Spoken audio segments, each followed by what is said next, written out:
मराठी राजभाषा दिन हे कविवर्य कुसुम अग्रज यांचा जन्मदिवस म्हणून साजरा करतो. तर कुसुम अग्रज कोण होते? एक नामांकित कवी, रायटर. तर त्यांचा जन्म 27 फेब्रुवारी पुण्यामध्ये झालेला. त्यांचे खरे नाव होते गजानन रंगनाथ शिरवाडकर, परंतु त्यांच्या काकांनी त्यांना दत्तक घेतल्यामुळे त्यांचं नाव नंतर झाले विष्णू वामन शिरवाडकर. आणि त्यांनी त्यांचं जे लिखाण आहे, कवी आहे, जे कविता त्यांनी केल्यात ते टोपण नाव कुसुम अग्रज या नावाने केलेले. तर कुसुम अग्रज यांचं जे लिखाण आहे, तर त्याच्या अगोदर डॉक्टर बाबासाहेब आंबेडकर यांच्यासोबत 1930 साली काळराम मंदिर आणि चौदार तळ्याचा जे सत्याग्रह आहे त्याच्यामध्ये त्यांनी सहभाग नोंदवला. आणि मग त्याच्यानंतर त्यांच्या लिखाणाला तिथून धार यायला सुरुवात झाली. मग त्यांची सर्वात मोठी गाजलेली एक कविता आहे कुसुम अग्रजची, कना कविता.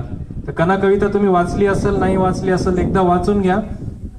तर ते कना कविता जी आहे तर ते एका शिक्षक आणि विद्यार्थ्याचं असलेलं रिलेशन तुम्हाला ते नामांकित करतं. त्यांना त्यांचे जे लिखाण आहे त्याच्यासाठी त्यांना 1992 मध्ये पद्मभूषण हा नागरी पुरस्काराने त्यांना सन्मानित करण्यात आले. आता मराठी राजभाषा दिन कशा प्रकारे त्याचा गौरव करायचा, तर आंध्रामध्ये जर गेलात, साऊथ इंडस्ट्रीमध्ये गेलात, तर तिथले जे फिल्म इंडस्ट्रीज आहेत त्यांनी स्वतःची राजभाषेला व्यवस्थित जपलेलं आहे. टॉलिवूड वगैरे जे तुम्ही नाव ऐकता त्यांचे मूवीज ते त्यांच्या लँग्वेजमध्ये आहेत आणि त्या इंडस्ट्री टॉपला आहेत. पण आपण महाराष्ट्रामध्ये पाहिलं तर काय, बॉलिवूड म्हणजे मराठी आहे का? नाही, ती हिंदी फिल्म इंडस्ट्री आहे. आपली मराठी फिल्म इंडस्ट्री जी आहे ते मराठी मूवीज आहेत.